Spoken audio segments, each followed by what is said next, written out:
मुच्यते पूर्णस्य पूर्णमादाय पूर्णमेवावशिष्यते।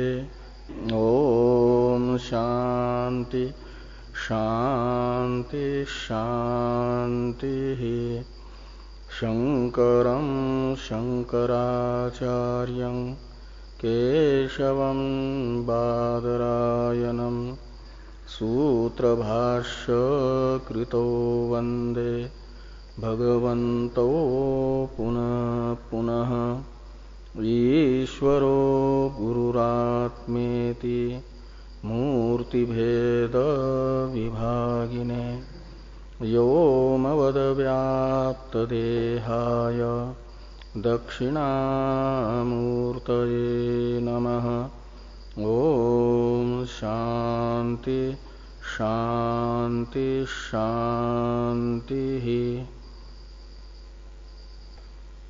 ब्रह्म सूत्र के द्वितीय अध्याय के प्रथम पाद के तृतीय अधिकरण का विचार हम लोग कर रहे हैं। विलक्षणत्व नामक इस अधिकरण के 8 सूत्रों में से 2 सूत्रों का भाष्य तथा टीका सहित विचार संपन्न हो गया है। तृतीय सूत्र के व्याख्यान रूप भाष्य का विचार हम लोग कर रहे हैं। 2 सूत्रों से इस अधिकरण के पूर्व पक्ष को वेदव्यास जी ने बताया।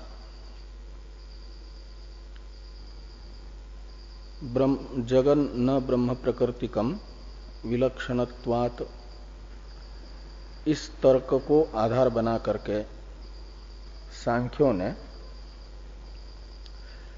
वेदांत समन्वय इस तर्क रूपी प्रमाण से बाधित होगा, इस प्रकार का वेदांत समन्वय पर आक्षेप किया है। इस आक्षेप का उत्तर द्वितीय सूत्र से तृतीय सूत्र से इस अधिकरण के देना वेदव्यास जी ने प्रारंभ किया। सांख्यों का जो आधारभूत तर्क है, उस तर्क में प्रयुक्त विलक्षणत्व रूप जो हेतु है, इस हेतु में साध्य का व्यभिचार दृश्यतेतु इस सूत्र में दृश्यते पद के द्वारा भगवान वेदव्यास जी ने बताया है। तू शब्द तो पूर्व पक्ष का व्यावर्तक है और ये दृश्यते शब्द ये बता रहा है कि पूर्व पक्ष का व्यावर्तन क्यों होता है। पूर्व पक्ष का कथन है कि जगत ब्रह्म प्रकृतिक है नहीं, और इसका निराकरण तू शब्द ने किया कि ब्रह्म जगत प्रकृतिक नहीं है, ये नहीं कहा जा सकता। विलक्षणत्व रूप हेतु से जगत में ब्रह्म प्रकृतिकत्व भाव सिद्ध नहीं हो सकता, क्योंकि ब्रह्म प्रकृतिकत्व भाव रूप साध्य का व्यभिचारी विलक्षणत्व रूप हेतु है। जो परस्पर विलक्षण स्वभाव वाले पदार्थ हैं, उनमें भी प्रकृति विकृति भाव यदि होगा तो प्रकृति विकृति भावाभाव का व्याप्य विलक्षणत्व को नहीं कहा जाएगा। और यहां ऐसा ही है। चेतनत्वेन रूपेण प्रसिद्ध पुरुष तथा जड़त्वेन रूपेण प्रसिद्ध केशादि में प्रकृति विकृति भाव देखा जा रहा है, दृश्यते पद ने कहा। और जड़त्वेन रूपेण प्रसिद्ध गोमय में चेतनत्वेन रूपेण प्रसिद्ध वृश्चिकादि का प्रकृतिकत्व देखा जा रहा है। तो गोमय वृश्चिकादि में वैलक्षण्य होने पर भी जैसे प्रकृति विकृति भाव हुआ, पुरुष केशादि में वैलक्षण्य होने पर भी जैसे प्रकृति विकृति भाव हुआ, ऐसे जगत एवं ब्रह्म में वैलक्षण्य होने पर भी प्रकृति विकृति भाव होने में कोई बाधा नहीं होनी चाहिए। और जिस हेतु से प्रकृति विकृति भाव का अभाव बताना चाह रहे हैं सांख्य लोग, वह हेतु हेत्वाभास है, सद हेतु नहीं है। इसलिए विलक्षणत्व हेतुक तर्क को प्रमाण नहीं अपितु प्रमाणाभास कहा जाएगा। यह चर्चा भाष्य में हो रही है। तो उसमें जो लोग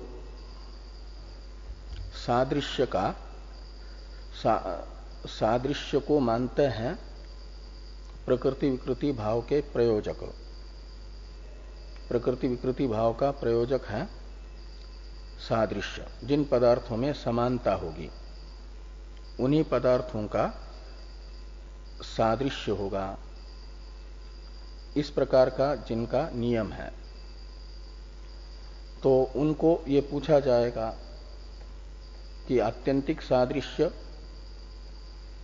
प्रयोजक है प्रकृति विकृति भाव का या यत्किंचित सादृश्य।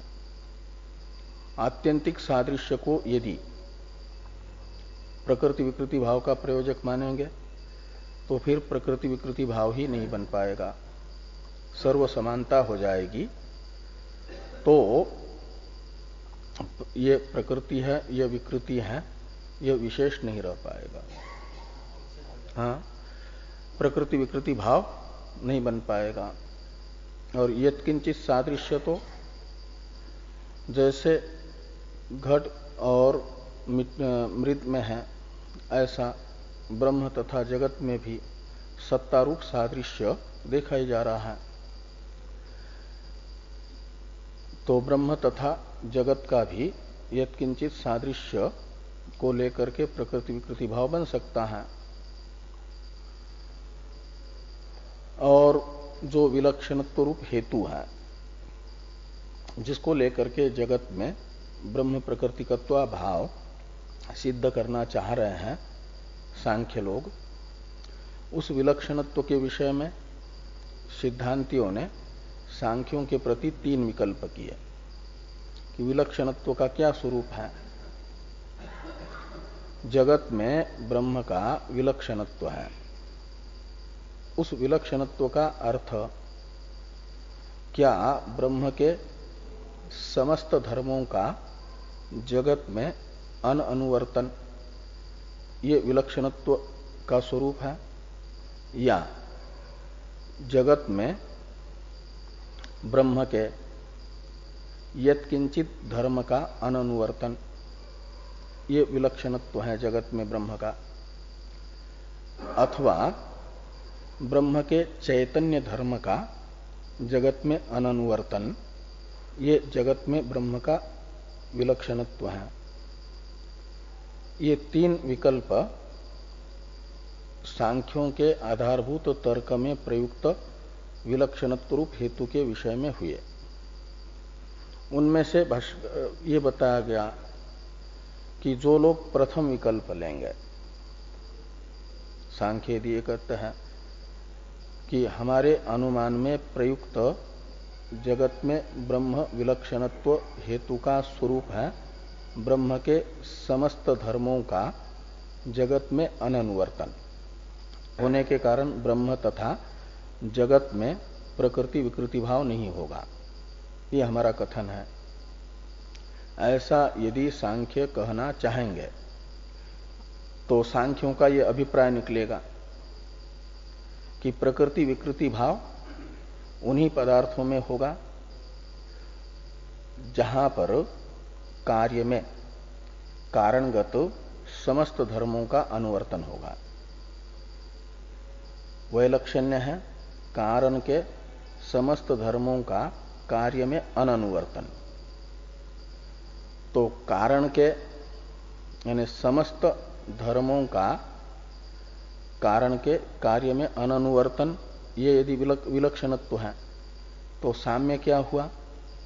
तो साम्य का स्वरूप हो जाएगा कारण के समस्त धर्मों का कार्य में अनुवर्तन जहां होगा वहीं पर प्रकृति विकृति भाव होगा। ऐसा यदि कहते हैं तो समस्त धर्म कारण के यदि कार्य में आएंगे तो कोई भेद ही नहीं रहेगा।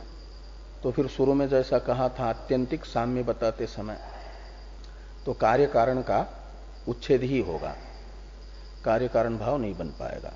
कार्य कारण भाव के लिए आवश्यक है यत्किंचित वैषम्य भी। ये प्रथम पक्ष में दोष है, प्रकृति विकृति भाव का उच्छेद।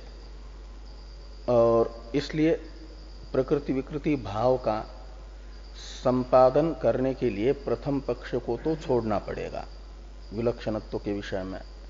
तो द्वितीय पक्ष यदि अपनाते हैं कि ब्रह्म के यत्किंचित धर्मों का जगत में अननुवर्तन, ये जगत में ब्रह्म का विलक्षणत्व है, तो इस द्वितीय पक्ष में भाष्य में भास्कर भगवान ने बताया कि असिद्धत्व, द्वितीय पक्ष में तो असिद्धि है, यानी द्वितीय पक्ष सिद्ध नहीं हो सकता।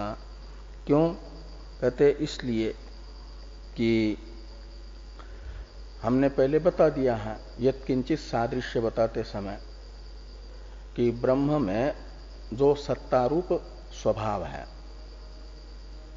वह जगत में अनुवर्तमान है।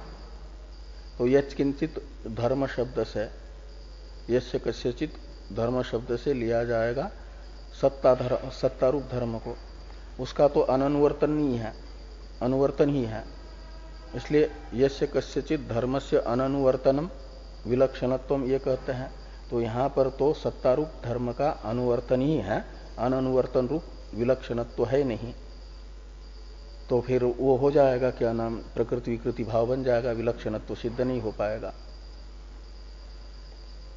और तृतीय पक्ष जो है ब्रह्म के चेतनत्व रूप धर्म का जगत में अननुवर्तन, ये क्या नाम विलक्षणत्व है जगत में। जड़त्वेन रूपेण प्रसिद्ध भूत एवं इंद्रिय रूप जगत में उसका प्रकृति भूत ब्रह्म का चेतनत्व रूप धर्म का अननुवर्तन, यह भूत तथा इंद्रिय में ब्रह्म का विलक्षणत्व है।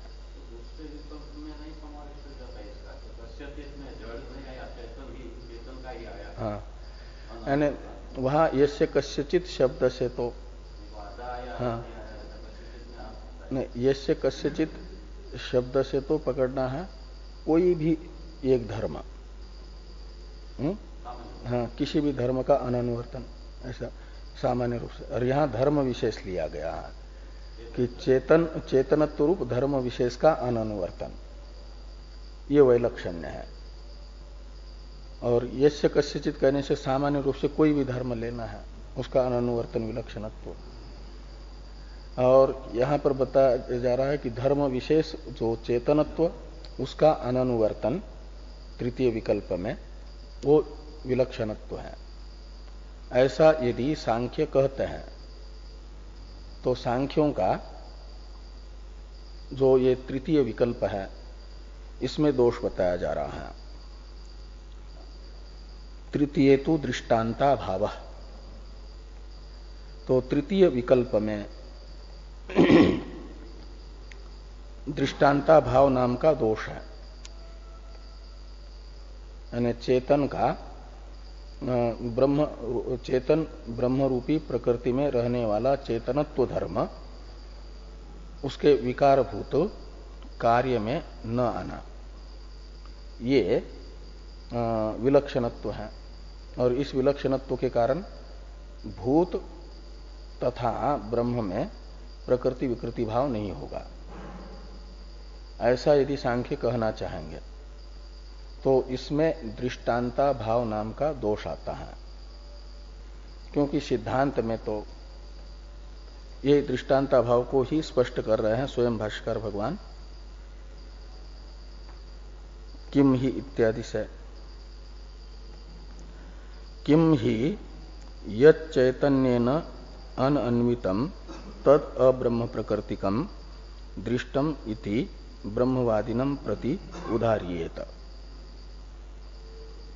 कहते ब्रह्मवादी जो सांख्य है, क्या ब्रह्मवादी जो वेदांती है, वे ब्रह्मवादिनम यानी समस्त जगत की प्रकृति चेतन ब्रह्म को बताने वाले वेदांती, वे हैं ब्रह्मवादी। तो ब्रह्मवादी के दृष्टि में तो कार्य मात्र ब्रह्म प्रकृतिक है। तो समस्त कार्य को, समस्त जगत को ब्रह्म प्रकृतिक मानने वाले जो ब्रह्मवादी, उनके लिए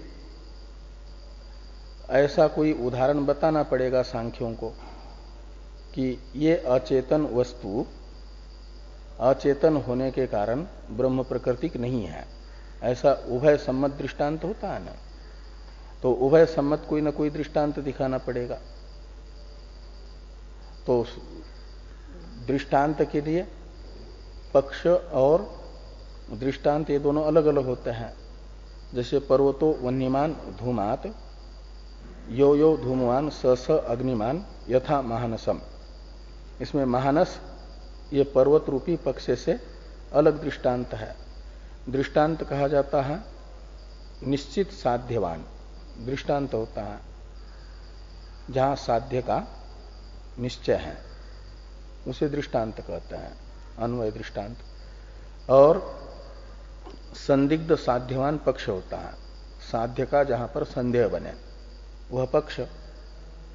तो यहां पर तो समस्त जगत ब्रह्म प्रकृतिक है, ये कहने वाले जो सिद्धांती, उनके यहां तो पक्ष हुआ समस्त जगत। और उस समस्त जगत में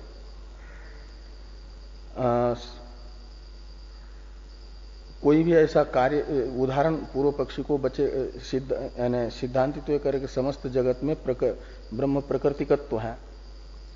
और पूर्व पक्षी कहेंगे सांख्य कि जगत में ब्रह्म, उनके यहां तो चेतन एक पुरुष है, वह प्रकृति भी नहीं विकृति भी नहीं, तटस्थ है। तो जड़ में ही प्रकृति विकृति भाव है। तो जगत न ब्रह्म प्रकृतिकम अचेतनत्वात्, क्योंकि चेतनत्व का अनन्वय है ना, का मतलब अचेतनत्व है किसमें, और जगत में। सांख्यों के यहां तो निश्चित है कि जगत अचेतन है।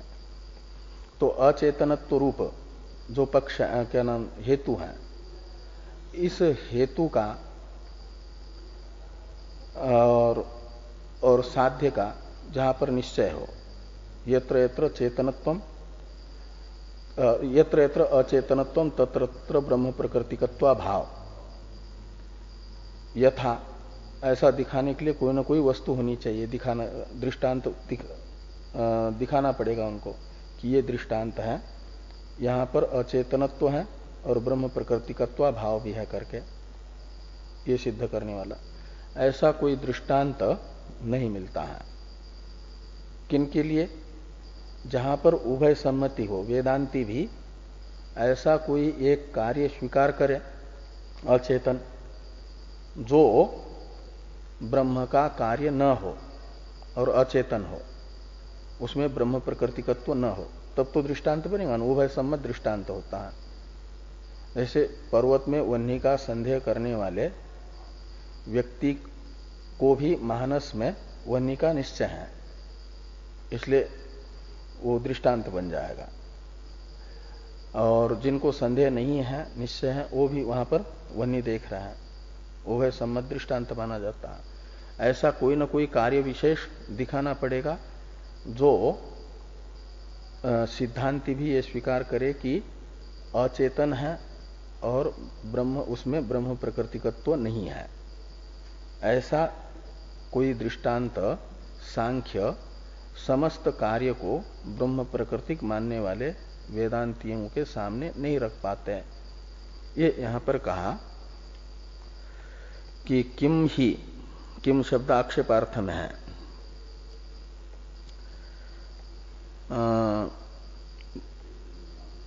यत् चैतन्येन अनन्वितम तत् अब्रह्म प्रकृतिकम दृष्टम इति ब्रह्मवादिनम प्रति उदाहरियत। जो ब्रह्म प्रकृतिक चेतन से अनन्वित है वह ब्रह्म प्रकृतिक है नहीं। चेतन से अनन्वित है का मतलब अचेतन है, चैतन्य से अनन्वित है। यद चैतन्य न अनन्वितम का अर्थ है अचेतन है। जो अचेतन वस्तु है वह अब्रह्म प्रकृतिक है का मतलब ब्रह्म प्रकृतिक है नहीं। ऐसा कौन सा दृष्टांत है जो समस्त कार्य को चेतन ब्रह्म प्रकृतिक मान रहे हैं ऐसे वेदांतियों को समझाने के लिए? तो कोई दृष्टांत नहीं बनेगा, ये अभिप्राय किम शब्दाक्षेपार्थ में होने से। तो दृष्टांताभाव। टीकाकार इस वाक्य को स्पष्ट कर रहे हैं टीका में, तृतीय तो दृष्टांताभाव इति, इस प्रतीक के बाद में न च जगन न ब्रह्म प्रकृतिकम अचेतनत्वात् अविद्यावत इति दृष्टांतो अस्ति इति वाच्यम।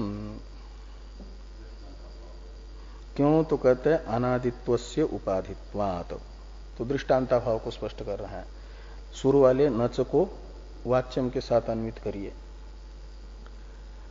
तो सांख्य यदि ये दृष्टांत बताते हैं अविद्या का,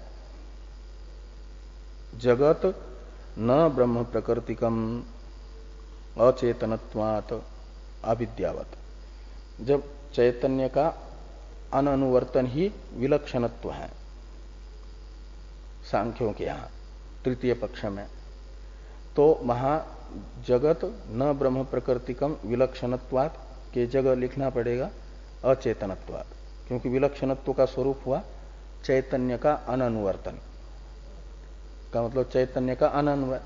तो चैतन्य जिसमें नहीं है उसे कहा जाता है अचेतन। तो विलक्षणत्वात् का ही अर्थ निकलेगा अचेतनत्वात्, ये अर्थ निकलेगा ना। तो इसलिए यदि सांख्य ये अनुमान बताते हैं कि जगत न ब्रह्म प्रकृतिकम अचेतनत्वात्, विलक्षणत्वात् के जगह अचेतनत्वात् लिखा खाली, क्योंकि विलक्षणत्व का स्वरूप है अचेतनत्व। तो और दृष्टांत बताएंगे अविद्या को, अविद्यावत।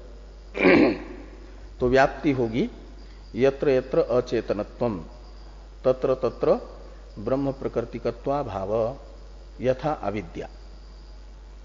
अविद्या को सिद्धांति भी मानते हैं। अविद्या नाम का पदार्थ तो सिद्धांति भी स्वीकार करते हैं ना, और वो अचेतन है, चेतन तो ब्रह्म है। तो सांख्य यदि ऐसा कहना चाहे कि देखो आपकी जो अविद्या है वह अचेतन है, उसमें अचेतनत्व है, और वह कार्य न होने से उसका कोई भी कारण नहीं है, तो ब्रह्म भी कारण नहीं है, अनादि है ना। तो इसलिए उसमें ब्रह्म प्रकृतिकत्व भाव भी होगा, कार्य होगा तो उसकी कोई ना कोई प्रकृति होगी, यानी उपादान कारण होगा। तो अविद्या तो अनादि होने से उसका कोई कारण नहीं है, तो ब्रह्म भी कारण नहीं है, तो इसलिए उसमें ब्रह्म प्रकृतिकत्व भाव सिद्ध होगा, और अचेतनत्व तो ही है। तो यत्र यत्र अचेतनत्वम तत्र तत्र ब्रह्म प्रकृतिकत्व भाव यथा अविद्या, ये अविद्या दृष्टांत हो जाएगा। ऐसा यदि सांख्य लोग कहना चाहेंगे तो कहते इति नच वाच्यम, अविद्या को दृष्टांत के रूप से नहीं बताया जा सकता। क्यों? तो कहते हैं उस समय फिर अचेतनत्व रूप जो हेतु है ये व्याप्यत्वा सिद्ध नाम का हेत्वाभास सिद्ध हो जाएगा, ये सदहेतु सिद्ध नहीं होगा, इसमें व्याप्यत्वा सिद्धि नाम का दोष आएगा। व्याप्यत्वा सिद्धि नाम का दोष आता है सोपाधिक हेतु में। उपाधि के साथ रहने वाला हेतु व्याप्यत्वा सिद्ध हेतु कहा जाता है, और उपाधि कहा जाता है साध्य व्यापकत्वे सति साधना व्यापकत्वम उपाधि। तर्क में उपाधि का लक्षण वो है कि जो साध्य की तो व्यापक हो, और साधन की अव्यापक हो, उसे उपाधि कहते हैं। ऐसा पदार्थ उपाधि होता है जो अनुमान में प्रयुक्त साध्य का व्यापक हो और साधन का अव्यापक हो। तो ये जो अचेतनत्व रूप हेतु है, इस हेतु की उपाधि बनेगी अनादित्व। अनादित्व उपाधि होगा। अनादित्व को उपाधि क्यों कहेंगे? तो ये जो पूर्व पक्ष का अनुमान है, इसमें साध्य पक्ष है जगत, साध्य है ब्रह्म प्रकृतिकत्वाभाव और साधन है अचेतनत्व। तो उसमें ब्रह्म प्रकृतिकत्वाभाव रूप साध्य का व्यापकत्व है अनादित्व में। ये कहा जा सकता है कि यत्र यत्र ब्रह्म प्रकृतिकत्वाभाव तत्र तत्र अनादित्वम। जहां जहां ब्रह्म प्रकृतिकत्व का अभाव है वहां वहां अनादित्व है। अनादित्व दो है, प्रकृति और पुरुष। प्रकृतिम पुरुषं चैव विध्यनादि उभावपि, गीता कहती है। पुरुष यानी ब्रह्म और प्रकृति यानी अविद्या, अव्याकृत, ये है दो अनादि। तो इनमें एक भी अनादि होने कारण अनादित्व तो रहता ही है, और ब्रह्म भी ब्रह्म प्रकृतिक नहीं है कार्य न होने से। प्रकृति कहते उपादान कारण को, उपादान कारण तो कार्य का होता है। तो ब्रह्म भी अनादि होने कारण कार्यात्मक न होने से ब्रह्म की भी प्रकृति ब्रह्म नहीं है। इसलिए ब्रह्म प्रकृतिकत्वाभाव ब्रह्म में भी है और अविद्या में भी है। तो ब्रह्म प्रकृतिकत्वाभाव भी रह रहा है और अनादित्व भी रह रहा है। ब्रह्म प्रकृतिकत्वाभाव है साध्य, वो साध्य रह रहा है। तो जहां जहां जैसे कहा जाता है धूम है, वहां वहां अग्नि है, तो अग्नि होता है व्यापक, धूम होता है व्याप्य। ऐसे जहां जहां ब्रह्म प्रकृतिकत्वाभाव है वहां वहां अनादित्व है। ऐसा कहने से अनादित्व हो जाता है व्यापक और ब्रह्म प्रकृतिकत्वाभाव होता है व्याप्य। तो ब्रह्म प्रकृतिकत्वाभाव रूप साध्य का व्यापक बना अनादित्व। तो साध्य व्यापकत्व तो उसमें आया उपाधि का लक्षण घटाते समय। और साधन का अव्यापक, तो साधन है अचेतनत्व। साधन कहते हेतु को, तो हेतु है अचेतनत्व। सांख्यों का अनुमान है न कि जगत न ब्रह्म प्रकृतिकम अचेतनत्वात्। तो अचेतनत्व हुआ साधन हेतु। तो अचेतनत्व रूप हेतु से क्या हो जाएगा? यत्र यत्र अचेतनत्वम तत्र तत्र अनादित्वम, ये नहीं बनेगा। क्यों? कि अचेतनत्वम तो भूत में भी है, अचेतनत्व इंद्रियों में भी है, लेकिन अनादित्व नहीं है, वो तो साधी है। तो यत्र यत्र अचेतनत्वम तत्र तत्र न अनादित्वम, ऐसा बनेगा। इसलिए अचेतनत्व रूप साधन का तो अव्यापक हुआ, व्यापक नहीं बना। तो साध्य व्यापकत्व और साधन का अव्यापकत्व, ये धर्म जिसमें रहेगा उसको उपाधि कहते हैं। तो अनादित्व में साध्य व्यापकत्व भी है और साधन अव्यापकत्व भी है, इसलिए उपाधि हो जाएगा अनादित्व। और ये उपाधि जिस हेतु में रहेगी, इस उपाधि के साथ रहने वाला जो हेतु है उसे कहा जाता है व्याप्यत्वा सिद्ध नाम का हेत्वाभास। सोपाधि को हेतु व्याप्यत्वा सिद्ध, ऐसा तर्क संग्रह में व्याप्यत्वा सिद्ध नाम के हेत्वाभास का लक्षण बताया। उपाधि के साथ रहने वाला हेतु व्याप्यत्वा सिद्ध होता है। तो ये व्याप्यत्वा सिद्ध नाम के हेतु में व्याप्यत्वा सिद्धि नाम का दोष आता है।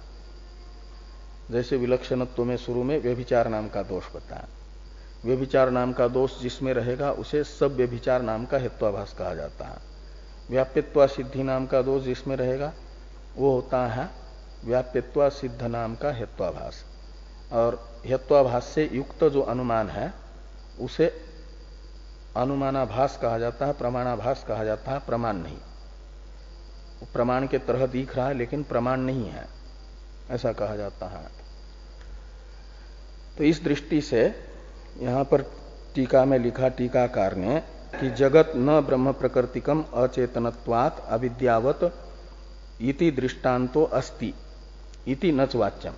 ये दृष्टांत है ऐसा, अविद्या दृष्टांत है ऐसा सांख्य लोग नहीं कह सकते।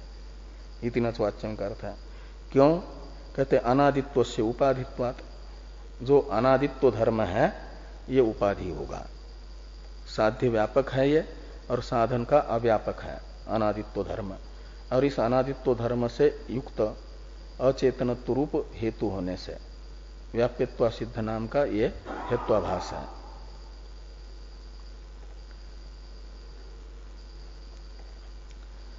तो इस प्रकार ये यानी भाष्य में जो किम ही ब्रह्म प्रकृतिकम क्या नाम यद चैतन्यन अनन्वितम तद अब्रह्म प्रकृतिकम दृष्टम इति ब्रह्मवादिनम प्रति उदाहरियेत, इस वाक्य का अर्थ स्पष्ट करते हुए टीकाकार ने यहां पर यह कहा कि अविद्या को यदि उदाहरण के रूप में बताएंगे तो अनादित्व नाम का धर्म उपाधि सिद्ध हो जाएगा, व्याप्यत्व सिद्ध नाम का हेत्वाभास ही अचेतनत्व हेतु सिद्ध होगा। अब यदि सांख्य लोग ये कहते हैं कि ध्वंसे साध्य अव्यापकता, जो ध्वंस है एक ध्वंसा भाव भी कार्य है ना, उत्पन्न होता है। शरीर जब तक है तब तक तो शरीर का ध्वंस नहीं है, और जैसे ही शरीर समाप्त हुआ तो माना जाता है शरीर की समाप्ति का ही नाम है शरीर का ध्वंस, वो उत्पन्न हुआ है। तो ध्वंस उत्पन्न होता है, नष्ट नहीं होता। प्राग अभाव उत्पन्न नहीं होता, नष्ट होता है। हाँ, सादि अनंत है ध्वंस, अनादि शांत है प्राग अभाव। तो ध्वंस सादि है का मतलब उत्पन्न होता है, जो उत्पन्न होगा उसे कार्य कहा जाता है। तो ध्वंस भी कार्य है,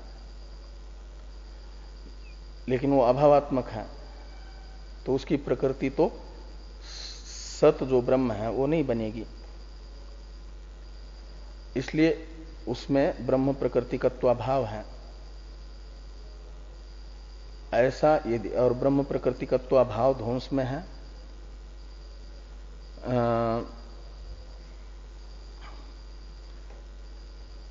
और वहां पर वो नहीं है, ध्वंस होने से अनादित्व नहीं है, है ना। ब्रह्म प्रकृतिकत्व भाव तो है, अनादित्व नहीं है। इसलिए उपाधि में, उपाधि यानी अनादित्व को उपाधि नहीं कह सकते, ये सांख्य कहने जा रहे हैं। अनादित्व धर्म उपाधि कब होगा? जब साध्य का व्यापक बनेगा और साधन का अव्यापक होगा, तो उसे उपाधि कहा जाता है। तो सिद्धांतियों ने कहा अनादित्व धर्म उपाधि है, किसका? अचेतनत्व हेतु का उपाधि बनेगा अनादित्व धर्म। अनादित्व धर्म उपाधि कब बन सकता है? जब उसमें उपाधि का लक्षण घटेगा। तो उपाधि का लक्षण घटाने के लिए आवश्यक है साध्य का व्यापक होना और साधन का अव्यापक होना। तो ये जो ध्वंस है इसमें अनादित्व नहीं है और ब्रह्म प्रकृतिकत्व अभाव है। तो ब्रह्म प्रकृतिकत्व भाव रूप साध्य रहा और अनादित्व नहीं रहा, तो उसे व्यापक कैसे कहेंगे? जैसे अग्नि बिना धूम के भी रहता है तो धूम का व्यापक नहीं है, यानी धूम अग्नि के बिना नहीं रहता है, इसलिए अग्नि को कहा जाता है धूम का व्यापक।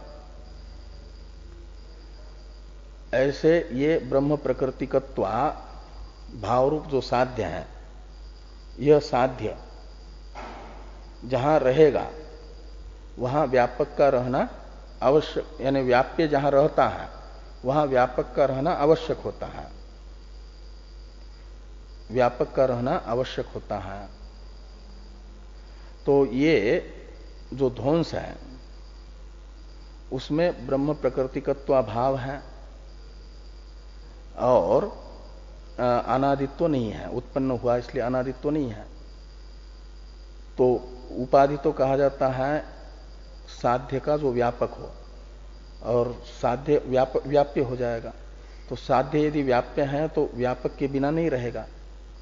तो ब्रह्म प्रकृतिकत्व भाव रूप जो साध्य है उस साध्य को अनादित्व रूपी अपने व्यापक के बिना नहीं रहना चाहिए, तब तो वो अनादित्व को व्यापक कहा जाएगा, ब्रह्म प्रकृतिकत्व भाव को व्याप्य कहा जाएगा। ब्रह्म प्रकृतिकत्व भाव रूप जो व्याप्य धर्म है वह अपने व्यापक अनादित्व के बिना भी रहेगा, तो उसे अनादित्व का व्याप्य नहीं कहा जाएगा, अनादित्व को उसका व्यापक नहीं कहा जाएगा। धूम यदि अग्नि के बिना रहेगा तो अग्नि का व्याप्य नहीं होगा और अग्नि उसका व्यापक नहीं होगा। ऐसे अनादित्व को ब्रह्म प्रकृतिकत्व भाव का व्यापक बनने के लिए आवश्यक है कि ब्रह्म प्रकृतिकत्व भाव वहीं पर रहे जहां पर अनादित्व रहता हो। जहां अनादित्व नहीं है वहां पर ब्रह्म प्रकृतिकत्व भाव को नहीं रहना चाहिए। लेकिन ब्रह्म प्रकृतिकत्व भाव ध्वंस में रह रहा है और अनादित्व वहां नहीं है साधी होने से, क्योंकि ध्वंस का लक्षण ही है जो साधी अनंत है वह ध्वंस है। तो साधी होने के कारण उसमें अनादित्व रूप व्यापक नहीं रहेगा साध्य का, और साध्य रह रहा है ब्रह्म प्रकृतिकत्व भाव। इसलिए साध्य अव्यापकत्व, अव्यापकता कहां? ध्वंस में।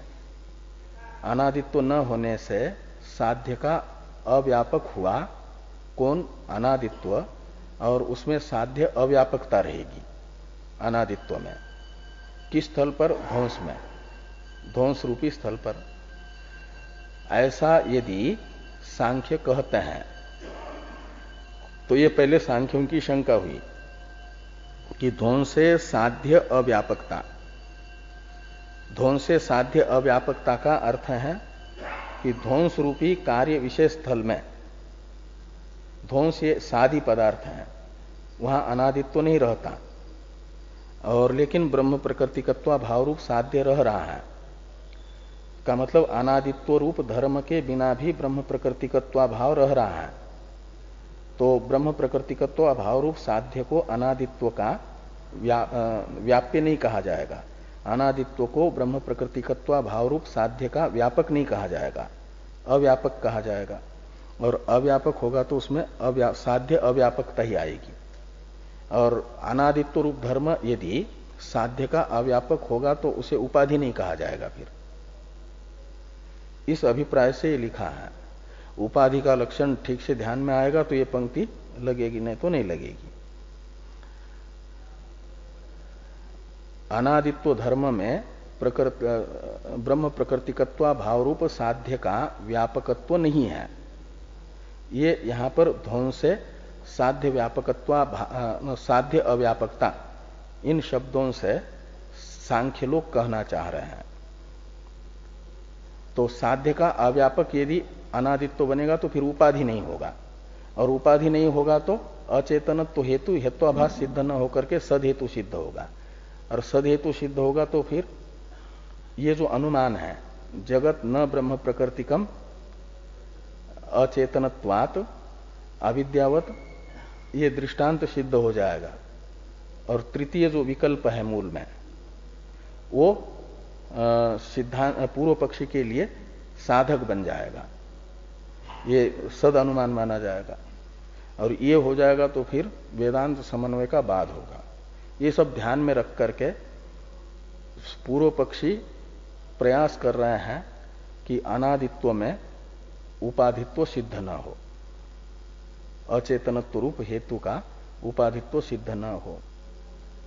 तो उपाधित्व सिद्ध कब होगा, उपाधि कब बनेगा, जब साध्य का व्यापक होगा। तो साध्य है ब्रह्म प्रकृतिकत्वा भाव। और पूर्व पक्षी कह रहे हैं ब्रह्म प्रकृतिकत्वा भाव रूप साध्य ध्वंस में रहता है, लेकिन अनादित्व नहीं रहता, क्योंकि ध्वंस साधी है। तो अनादित्व नहीं रहा और साध्य रहा, तो साध्य को व्याप्य और अनादित्व को व्यापक नहीं कहा जाएगा फिर। और यही पूर्व पक्षी को अभिष्ट है। उस दृष्टि से यहां पर पूर्व पक्षी ने लिखा कि ध्वंसे साध्य अव्यापकता, इस और ये जो नच है उसको भी यहां पर लगा दीजिए। इति नच वाच्यम, शुरू से वाच्यम को ले आइए। ऐसा सांख्य नहीं कह सकते। सांख्य यदि ये कहना चाहे कि ध्वंस रूपी स्थल विशेष में अनादित्व में साध्य की अव्यापकता सिद्ध हो रही है, ऐसा यदि कहना चाहेंगे तो कहते इति नच वाच्यम। ये नहीं कह सकते। साध्य का अव्यापक अनादित्व ध्वंस में भी नहीं बनेगा। क्यों? तो कहते इसलिए कि ध्वंस भी ब्रह्म प्रकृतिक है, सिद्धांति कह रहा है। उसमें भी ब्रह्म प्रकृतिकत्व सिद्ध होता है। कैसे? तो तस्यापि कार्य संस्कारात्मकस्य भावत्वेन ब्रह्म प्रकृतिकत्वात् अभावत्वाग्रहे च अनादि भावत्वस्य उपाधित्वात् इति। तो ये हेतु बताया। तस्यापि यानी ध्वंसस्यापि, ये जो ध्वंस है कार्य का वो कैसा है? तो कहते हैं कार्य संस्कारात्मकस्य। ध्वंस का स्वरूप है कार्य का संस्कार। जिसका ध्वंस हुआ, जो कार्य होता है उसका ध्वंस होता है, उस ध्वंस का स्वरूप है बस संस्कार। कार्य का संस्कारात्मक ध्वंस है। और संस्कार तो क्या है? एक भावात्मक पदार्थ है। इसलिए कहते हैं तस्य भावत्वेन, क्या मतलब भावात्मक है। ध्वंस भावात्मक कैसे बनेगा? तो कहते कार्य संस्कारात्मकस्य। ये कार्य का संस्कार ही ध्वंस है। कोई नष्ट हुई वस्तु है वो संस्कारात्मना स्थित होती है, उसका संस्कार रहता है, वो संस्कार ही उसका ध्वंस है। ध्वंस का स्वरूप है कार्य का संस्कार। तो ये कहते हैं कि कार्य संस्कारात्मकस्य तस्यापि यानी ध्वंसस्यापि भावत्वेन, वो भाव रूप है।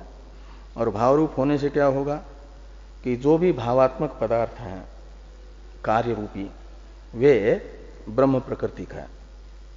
तो कार्य संस्कारात्मक जो ध्वंस है वो भी कार्यात्मक होने के कारण, वो भी एक कार्य विशेष होने के कारण वो भी ब्रह्म प्रकृतिक होगा। ब्रह्म प्रकृतिक होने से क्या हो जाएगा? ध्वंस में भी ब्रह्म प्रकृतिकत्व सिद्ध होगा। तो पूर्व पक्ष के अनुमान का जो साध्य है ब्रह्म प्रकृतिकत्वा भाव, वो सिद्ध नहीं होगा। ब्रह्म प्रकृतिकत्व सिद्ध होगा तो ब्रह्म प्रकृतिकत्वा भाव की सिद्धि नहीं होगी। तो ब्रह्म प्रकृतिकत्वा भाव रूप साध्य नहीं है और अनादित्व भी नहीं है, तो साध्य का अव्यापक अनादित्व सिद्ध नहीं होगा। इसे ध्यान में रख करके लिख रहे हैं कि ध्वंसस्यापि, तस्यापि का अर्थ है ध्वंसस्यापि कार्य संस्कारात्मकस्य भावत्वेन, वो भावात्मक हो गया। और भाव रूप होने से ब्रह्म प्रकृतिकत्वात्, तो ध्वंस भी ब्रह्म प्रकृतिक है। और ब्रह्म प्रकृतिक होने से उसमें पूर्व पक्षी के अनुमान का जो साध्य है ब्रह्म प्रकृतिकत्वा भाव, वो नहीं रहेगा। न रहने से और अनादित्व भी नहीं है और ब्रह्म प्रकृतिकत्व भाव रूप साध्य भी नहीं है, तो साध्य का अव्यापकत्व सिद्ध नहीं होगा, साध्य व्यापकता ही सिद्ध हो जाएगी। तो ब्रह्म प्रकृतिकत्वा भावात अभावत्वाग्रहे च अनादि भावत्वस्य उपाधित्वात्। तो कहते अभावत्व का ग्रह क्यों नहीं हो रहा है? अभावत्वाग्रहे च, हाँ अग्रहे है ना, तो अभावत्वाग्रहे च अनादि भावत्वस्य उपाधित्वात्, जो अनादि भावत्व है ये उपाधि है। ध्वंस के अभावत्व के अग्रहण में उपाधि बनता है आपका अनादि भावत्व। हाँ हाँ हाँ, अनादि भावत्वस्य उपाधित्वात् अभावत्वाग्रहे च अनादि भावत्वस्य उपाधित्वात्। इसका अर्थ यह है कि यदि ध्वंस को अभाव रूप ही मानने का आग्रह है, अभावत्वाग्रहे, अग्रह न निकाल करके आग्रह निकालो, यानी ध्वंस कार्य संस्कारात्मक नहीं है, इसलिए भावात्मक नहीं है। ध्वंस में तो भावात्मकत्व तो स्वीकार करके ब्रह्म प्रकृतिकत्व तो मान रहे हैं ना सिद्धांती। सांख्य यदि ये कहते हैं नहीं, ध्वंस तो अभावात्मक ही है, भावात्मक नहीं है, ध्वंस में भाव रूपता स्वीकार करके ब्रह्म प्रकृतिकत्व दिखाया, तो ये कहते हैं कि नहीं, अभाव को तो हम, ध्वंस को तो अभावात्मक ही मानेंगे, भावात्मक नहीं। तो ये इसलिए ये जो है अभावत्वाग्रहे का अर्थ है अभावत्वस्य आग्रहे, ध्वंस में तस्य अभावत्वाग्रहे, तस्य का अर्थ है ध्वंसस्य, तो ध्वंस में अभावत्व का ही आग्रह रखने पर सांख्य का ध्वंस को भावात्मक स्वीकार करना सांख्यों को अभिष्ट नहीं है। भावात्मक ही मानना यदि अभिष्ट है, कार्य संस्कारात्मक मान करके उसे भावरूप नहीं मानेंगे, अपितु क्या करेंगे, ध्वंस को अभावात्मक ही मानेंगे। तो तस्य को यहां पर भी ले आइए, तस्य अभावत्वाग्रहे, ये दूसरा ये चल रहा है। भावात्मक मान करके तो वहां तक चल गया कि ब्रह्म प्रकृतिकत्व उसमें भी सिद्ध हो जाएगा करके, इसमें ध्वंस में भी। लेकिन यदि पूर्व पक्षी का ये आग्रह है कि ध्वंस तो कार्य संस्कारात्मक मान करके भावात्मक नहीं है, अपितु ध्वंस तो अभावात्मक ही है, तो तस्य अभावत्वाग्रहे का अर्थ निकलेगा ध्वंस में अभावत्व का ही आग्रह रखने पर। ये सती सप्तमी है, अभावत्वाग्रहे का अर्थ हुआ। फिर तो क्या करे कि केवल अनादित्व को उपाधि न मान करके अनादि भावत्व को उपाधि मानेंगे। वहां उपाधि शब्द में केवल अनादित्व को उपाधि न रख करके अनादि के साथ भावत्व को जोड़ना है, ऐसा लगाना है। ये शुरू में तो क्या कहा था, अनादित्व से उपाधित्वात्। ये अनादित्व ही उपाधि बन जाएगी कब, यदि ध्वंस को भी कार्य संस्कारात्मक मान करके भावात्मक मानते हैं, भावरूप कार्य है कौन, ध्वंस भी, तो उसमें भी ब्रह्म प्रकृतिकत्व सिद्ध होगा, तो अनादित्व ही उपाधि होगी उस पक्ष में तो। और जब पूर्व पक्षी ये आग्रह रखते हैं कि ध्वंस तो भावात्मक नहीं है, अभावात्मक ही है और सादी है, कार्य है, अभावरूप कार्य है ध्वंस, इस प्रकार का आग्रह यदि सांख्यों का है, तो अभावात्मक कार्य होने से उसमें ब्रह्म प्रकृतिकत्व तो सिद्ध नहीं होगा, क्योंकि ब्रह्म तो भाव पदार्थ है, वो अभावात्मक कार्य का प्रकृति कैसे बनेगा, कारण कैसे बनेगा। इसलिए उसमें तो ब्रह्म प्रकृतिकत्व भाव सिद्ध होगा। तो उस पक्ष में उपाधि का थोड़ा परिष्कार करना पड़ेगा, उपाधि मानना पड़ेगा अनादि भावत्व को, केवल अनादित्व को नहीं। शुरू में तो उपाधि कितने को माना था? अनादित्व धर्म को। और अब उपाधि माना जा रहा है अनादि भावत्व को। इसलिए उपाधि केवल अनादित्व धर्म नहीं, अनादि भावत्व धर्म है। तो इसमें ब्रह्म प्रकृतिकत्व भाव रूप साध्य तो रह रहा है ध्वंस में पूर्व पक्षी का, जब उसे अभाव ही मानेंगे तो। लेकिन वो अनादि भावत्व नहीं है, उसमें अनादित्व तो है, लेकिन उपाधि केवल अनादित्व नहीं है, अनादि भावत्व उपाधि है। अनादि भावत्व रहता है कहां? दो में ही, अविद्या में और ब्रह्म में अनादि भावत्व रहेगा, और ध्वंस में अनादि भावत्व नहीं रहेगा। इसलिए भले ही वहां साध्य रह रहा हो, हाँ, लेकिन अनादि भावत्व तो वो नहीं है ना। तो इसलिए उस पक्ष में कहते हैं अनादि भावत्वस्य उपाधित्वात्, अनादि भावत्व रूप उपाधि ये नहीं है। तो अभावत्वाग्रहे च अनादि भावत्वस्य उपाधि, उपाधि हम मानते हैं अनादि भावत्व को, ये कह रहे हैं।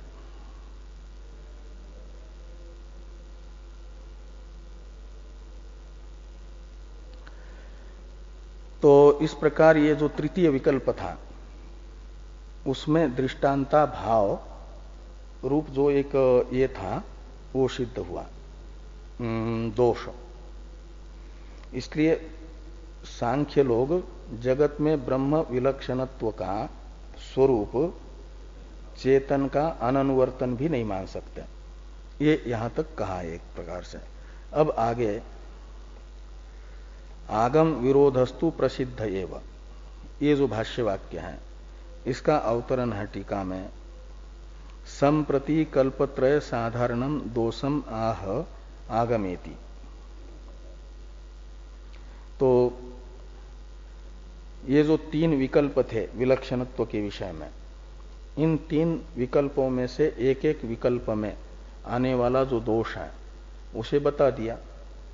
अब ये जो है तीनों दोषों में, तीनों विकल्पों में सामान्य रूप से आने वाला जो दोष है उसे भाष्यकार भगवान आगम विरोधस्तु प्रसिद्ध एवं इस वाक्य से बताते हैं।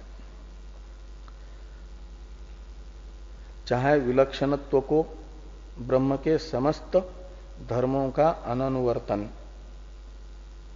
इत्यात्मक माना जाए, या ब्रह्म के यस्य कस्यचित धर्म का अननुवर्तन विलक्षणत्व माना जाए, या ब्रह्म के अचेतनत्व का अननुवर्तन विलक्षणत्व माना जाए।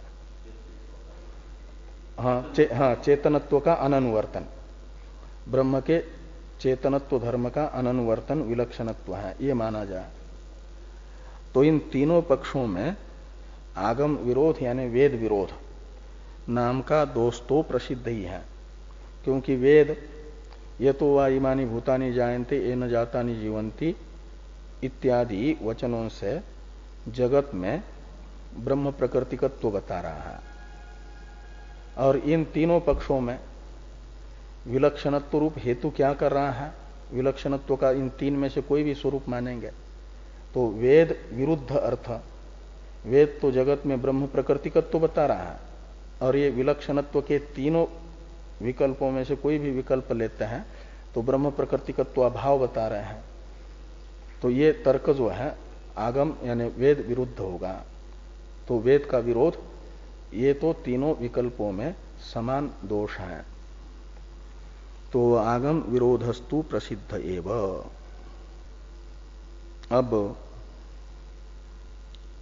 इसी आगम विरोधस्तु प्रसिद्ध एव को स्पष्ट कर रहे हैं कि चेतनम ब्रह्म जगतः कारणम प्रकृतिश्च इति आगम तात्पर्यस्य प्रसाधितत्वात्। यानी आगम का विरोध इन तीनों पक्षों में कैसे है?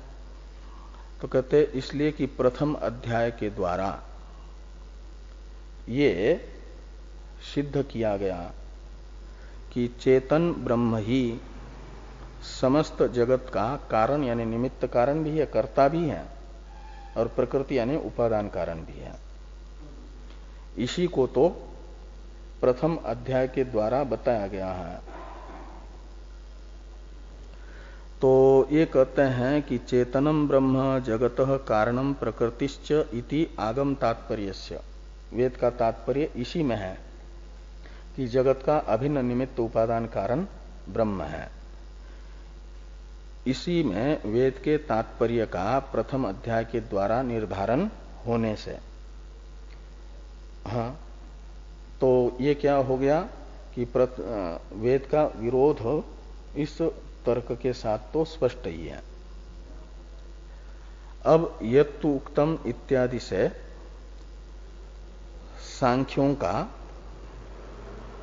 जो ये कथन था, पूर्व पक्ष ने पहले ये बताया था ना कि ब्रह्म परिनिष्ठित वस्तु होने से, सिद्ध वस्तु होने से पृथ्वी आदि के तरह तर्क का भी, प्रमाणांतर का भी विषय बनेगी ये ब्रह्मरूपी वस्तु। जैसे पृथ्वी आदि सिद्ध वस्तु प्रमाणांतर का विषय बनती है, ऐसे ब्रह्म भी सिद्ध होने से वेद से अतिरिक्त प्रमाण का भी विषय बनेगा, तो तर्क का भी विषय बनेगा। ऐसा पहले जो पूर्व पक्षी ने बताया था उसका अनुवाद करके ये कहा जा रहा है कि ब्रह्म शुष्क तर्कों का विषय नहीं बनेगा। जैसे यहां पर तर्क सांख्य बता रहे हैं, वेद विरुद्ध अर्थ को सिद्ध करने के लिए उस प्रकार के निर्मूल तर्कों का विषय ब्रह्म हो नहीं सकता। इसे यत्तु उक्तम इत्यादि से अनुवाद करके भाष्यकार भगवान बता रहे हैं। इस पर चर्चा हम लोग सायंकाल करते हैं।